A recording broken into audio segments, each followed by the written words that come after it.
E aí, pessoal, tudo bem? Então vamos aí para mais um vídeo. Já fazia algum tempo que eu não gravava nenhum vídeo aí para o canal. E hoje, basicamente, eu vou resolver um exercício que caiu na prova da Federal de 2020 para 2021, né?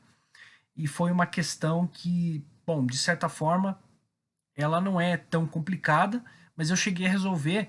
Na verdade, eu montei uma réplica dessa figura aqui usando o LaTeX, mais especificamente o pacote Tixi do LaTeX para fazer essa figura.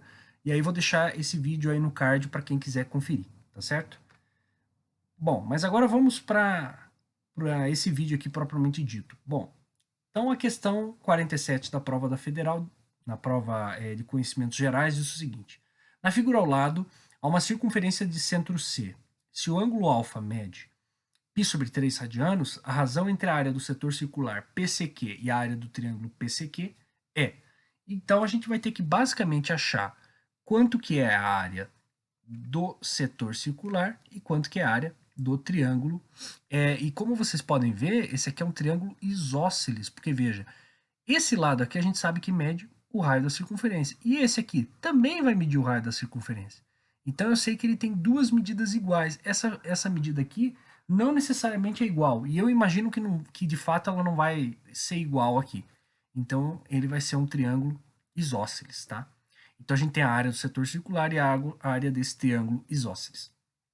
Bom, como é que eu calculo a área de um setor circular? Eu faço sempre o seguinte: a ideia é, eu calculo a área do círculo todo e faço um recorte conforme o ângulo. Eu faço exatamente o que seria uma regra de 3 ali.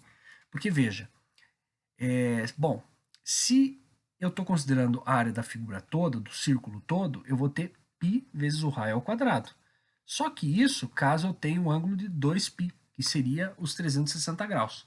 Só que nesse caso, ele me informou aqui que esse ângulo alfa mede π sobre 3 radianos.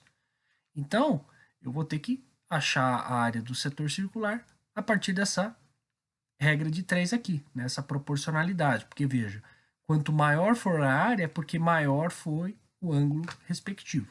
Então, é uma relação diretamente proporcional. Então, eu posso simplesmente igualar, não vou ter que inverter nenhuma dessas frações aqui. Então, eu vou fazer a multiplicação. Ó. Na verdade, inclusive, eu acho até uma outra ideia melhor, talvez, seria você observar que para você vir de 2π para π sobre 3, você dividiu por 6. Então você faz a mesma coisa com a área do setor circular, né? Você divide ela por 6. Então você vai chegar que a área do setor circular é πr ao quadrado sobre 6. Pronto. Você chegou então em qual seria a expressão que define a área do setor circular em função do raio. E a gente vai fazer a mesma coisa agora, só que é para a área do triângulo isósceles. Vai ser um pouquinho mais complicado, veja. Como é um triângulo isósceles, ó, eu sei basicamente que isso daqui mede R, isso mede R. Agora, essa dimensão eu não sei aqui quanto que vale a medida dessa base aqui. Só que o que eu sei é o seguinte, eu sei a medida desse ângulo daqui. Inclusive já existe uma fórmula pronta que eu cheguei a demonstrar em um vídeo, tá? Mas como não é minha proposta aqui ficar decorando fórmula, eu prefiro que a gente raciocine como a gente poderia achar esse lado sem ter que ficar decorando fórmula. Veja, eu sei quanto vale esse alfa. Esse alfa vale π sobre 3 radiano.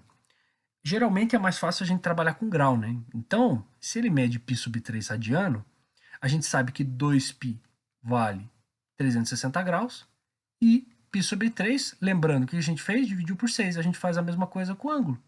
E aí a gente chega aqui, ele é a mesma coisa que 60 graus. Então o alfa mede na prática 60 graus. E aí o que eu vou fazer? Nesse caso eu posso fazer o seguinte, como é um triângulo isósceles, eu posso simplesmente pegar e considerar essa bissetriz aqui, que ela vai repartir esse lado aqui em duas bases aí de mesma dimensão. Então, uma metade para cá, uma metade para cá. E que você vai ter nessa bissetriz, essa parte vai valer 30 graus e essa outra também vai valer 30 graus. Certo? Então, veja, eu já consegui chegar em alguma coisa, porque, veja, aqui vai formar um ângulo reto.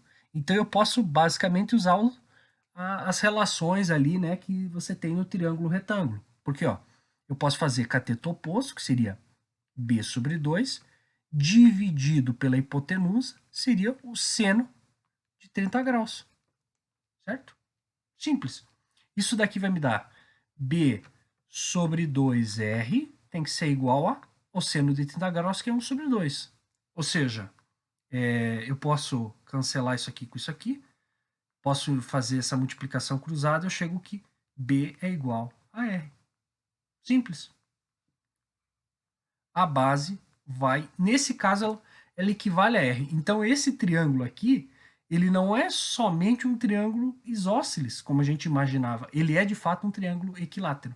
Os 60 graus é a medida que garantiu que ele possa ser, aqui nesse caso, um triângulo. Na verdade, não que ele possa, mas que ele é, de fato, um triângulo equilátero. Porque a base, essa outra dimensão, também vai valer R.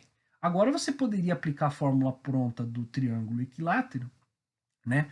Mas como eu quero que a gente desenvolva aqui, porque pode, numa outra situação, a gente poderia não ter essa sorte, né? A gente vem aqui e desenvolve isso aqui como se não fosse. O que, que você faria? Aí você teria que achar a altura, porque você tem a base e você sabe que você precisa de duas dimensões no triângulo. Base vezes altura sobre 2. Então, eu preciso da base e da altura. A base eu já cheguei. A altura, eu vou fazer a mesma ideia. Só que aí, ao invés de fazer o seno, eu faço cosseno. Porque eu pego o cateto adjacente, que é a altura, divido pela hipotenusa, que é o raio, e isso vai dar cosseno de 30 graus. O cosseno de 30 graus é raiz de 3 sobre 2.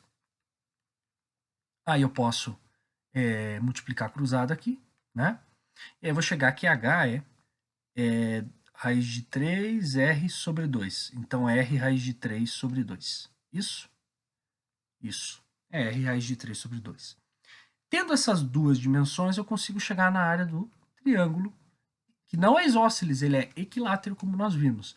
E aí o que eu faço? Base vezes altura sobre 2. A base mede R, a altura mede raiz de 3 vezes R sobre 2, e tudo isso dividido por 2, eu multiplico por 2 aqui no denominador.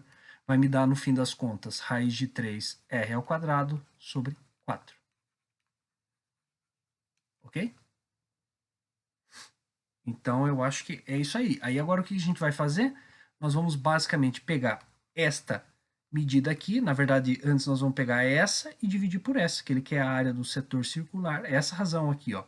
A área do setor circular sobre a área do triângulo, nesse caso, equilátero. Então, a área do setor circular é πr ao quadrado sobre 6, dividido por raiz de 3, r ao quadrado sobre 4.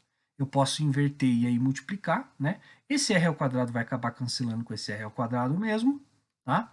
Esse 4, depois você vai ver que ao inverter, eu consigo, vai ficar ali o 2 em cima, aqui vai ficar 3 embaixo, então 2 terços, tá? Então já considerei essa parte. Aí o que acontece? O π vai permanecer em cima e o raiz de 3 embaixo. Só que aí o que eu faço? Para simplificar, eu racionalizo, eu multiplico por raiz de 3 em cima e embaixo. Aí eu vou chegar em quê? Aqui vai dar 3, com raiz de 3 duas vezes aqui vai dar 3, né? Então eu vou ter 2π raiz de 3 sobre 9, que seria exatamente a alternativa C, certo? Então a resposta aqui para nós deu a alternativa C, tá bom? Então esse era o vídeo. Muito obrigado pela atenção de todos e tchau!